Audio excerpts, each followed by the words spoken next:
better might gig not than have a backup job. quarterback. You might not have a job next year. Yeah, Like, that's you true. might not have this starting job. I'm going to play and like showing everybody what I can do. But I'm playing Justin Fields ball if I'm Malik Willis and I get on the field. I'm just running around. I don't care. Find that offensive line. That's all you can do. Final thing before we get into our NFC East preview, as we're getting closer and closer to wrapping up here on the program. If the Chiefs were to trade Chris Jones, JP, how big of a hit would it actually be for you for them to win the Super Bowl back-to-back years? It would be monumental. Look, the Chiefs' defense is, I think, going to be very good. One of the major reason why I think they're going to be very good is because Chris Jones is very good. You have built that entire defense around what Chris Jones can do. If he's not there, you have a bunch of dudes. And while they are good dudes, they are good at football. That defense does not work without 95 in the middle of it. Steve Spagnuolo has built that defense around Chris Jones. You need to pay him whatever he's asking for and then double it. I don't care. Hand him a blank check and just say, put a number down, and we will pay it. It does not matter. I don't care that he's about to be 30. I get it, but at the same time, he's coming off the best season of his career. And you just won a Super Bowl because Chris Jones was really freaking good at football. And he doesn't show any signs of slowing down. I mean, you look at the backups right now, like Mike Dana is going to be playing on the interior. He's normally an interior pass rusher. That's your sub-package pass rusher.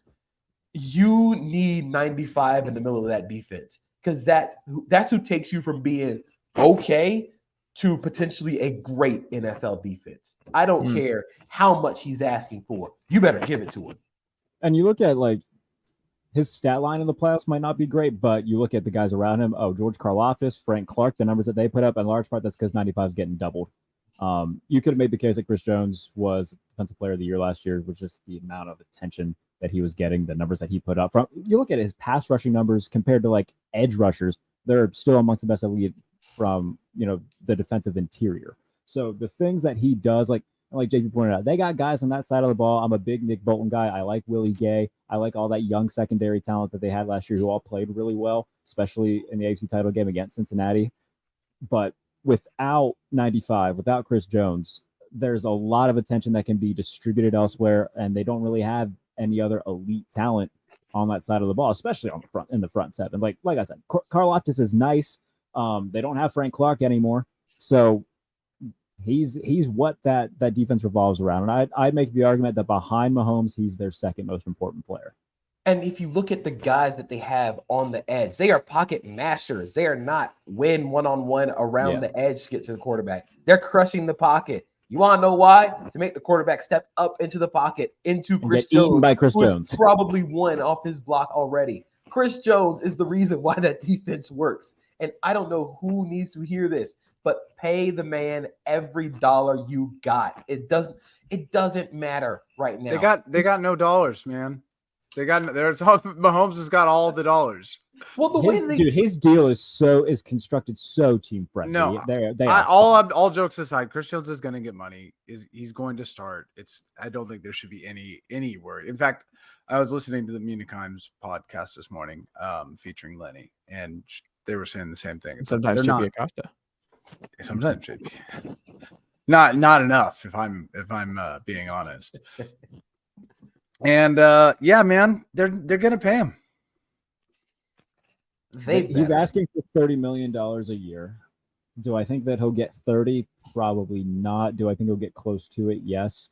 I would give him 30 without hesitation. And that's fine. I get it. But right now they're last in the NFL in cap space. They can, move some money around, convert stuff into all that fun stuff that, NFL GMs do to manipulate the cap, and they can free up the space to do it. It's going to take some work, but it can be done. So let me add this real quick. Let me add this real quick. And if I'm Patrick Mahomes and Travis Kelce, both guys who took less money per year to sign guys like Chris Jones, there was a thing a few years ago in the Steelers, and TJ Watt were going through something similar where he wanted to get paid, wanted a big extension. And a lot of guys went to bat for him at the podium saying, Ben Roethlisberger was one of them. I came back. I took less money than I should have or than I could have because I wanted TJ Watt to get paid. I wouldn't be surprised if we start hearing different Chiefs leaders start to get a little bit more vocal about that, especially Mahomes and Kelsey, guys who could have gotten more money but took less. And the one Chris Jones stat that I have that is just perfect for describing how Chris Jones plays. He is a big game, big moment player. In the fourth quarter, he leads all pass rushers, defensive tackles, and defensive ends in sacks. I don't want to and talk pressure. about this. I don't want to He hear also is second among all pass rushers in pass rush win percentage. He's only behind Micah Parsons, who plays on the edge and doesn't see nearly as many double teams. You give him every dollar possible and don't even think twice about it. He's too good, man. I really feel like if they trade him, I don't think they can. I understand you got Andy Reid and Patrick Mahomes, but there's two sides of the ball. And if they're, vibing 27th in total defense, that's going to make, Patrick Mahomes. We saw it a couple years ago where Patrick Mahomes was just going bombs away a hell of a lot more than he wanted to. It's because the defense couldn't stop anybody, and he felt like they had to score every drive or they would lose. We're going to see a lot more of that if Chris Jones isn't there. I also love the idea of movie directors breaking NFL news. So if Martin Scorsese could break Jonathan Taylor to insert team here, let's go ahead and do that. Like Martin Scorsese's just arm around Jonathan Taylor, and he's like, he's now a Seahawk. Whoa! Why are you saying that? I mean, the Seahawks do stuff like this all the time. No. I mean, where did this whole movie director breaking Michael NFL Bay with Chris Jones? Did you not see this? No. That's where this all they were hanging out.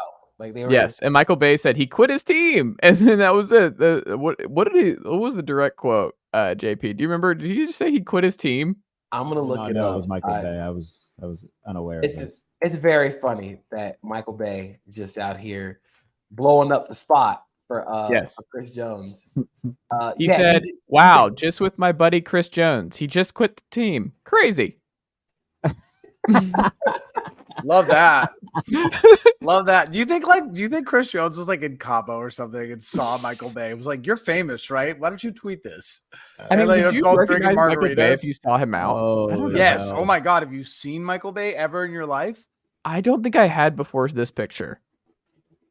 I didn't think I knew what he looked like. I vaguely know what he looks like. But I mean, now I know. I just wouldn't have known before seeing this and seeing the account and everything else. Yeah.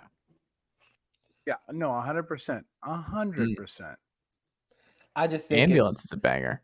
I just think the entire thought of like Michael Bay and Chris Jones like talking about like, hey man, why aren't you at camp? It's like, nah, man, I'm holding out for a contract. Michael Bay, knowing the amount of explosions and conflict he likes to create in movies, he was like, holding out. He quit and just straight up ran with it. And Chris Jones like, no. Like he saw the caption and was like, oh fuck, now I got to deal with this back in Kansas City. He's like, man, I like Bad Boys too, man. Why you got to do me like this? Did he do Bad Boys too? Are you kidding me? Are you serious right now? I didn't know that was my guy. I didn't know that was Michael Bay either. Do you not remember the assault on the drug compound out? That was like the greatest scene of all time. Literally like military grade explosions in the backyard of a I've also never seen Bad Boys, so I don't. That's not. Oh, okay. I've seen Bad Boys. I haven't gone that far. Bad Boys 2 is the better one. Yeah, it is a good one. Is that the one where they're in Miami? Yes. Yeah, that's a good one. Bad Boys is not even an argument. It is one of Will Smith's greatest. That's a thing. I'm not a big Will Smith guy.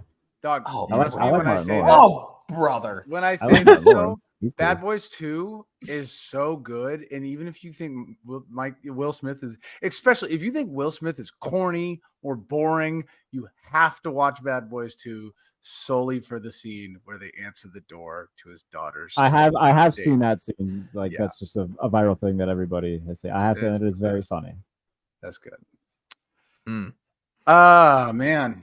Well, this naturally leads us to the NFC East. Gentlemen, Evan, first up here, I'm gonna just throw this to you. The Dallas Cowboys, are they winning this division? Not only are they winning this division, absolutely are they gonna finish number one in the NFC? Is Dak gonna have the bounce back year MVP level Dak? Is No. Deuce Vaughn just going to be the most fun running back in the NFL this year because the man is Possibly, impossible yes. to be seen in between He the is fun. tackles? Possibly. They exercised the Ezekiel Elliott demon and sent him to, well, not sent him, but he is gone now. And Vaughn looks really cool, doesn't it? That was But fun you know to what's watch weird? him bounce around. For the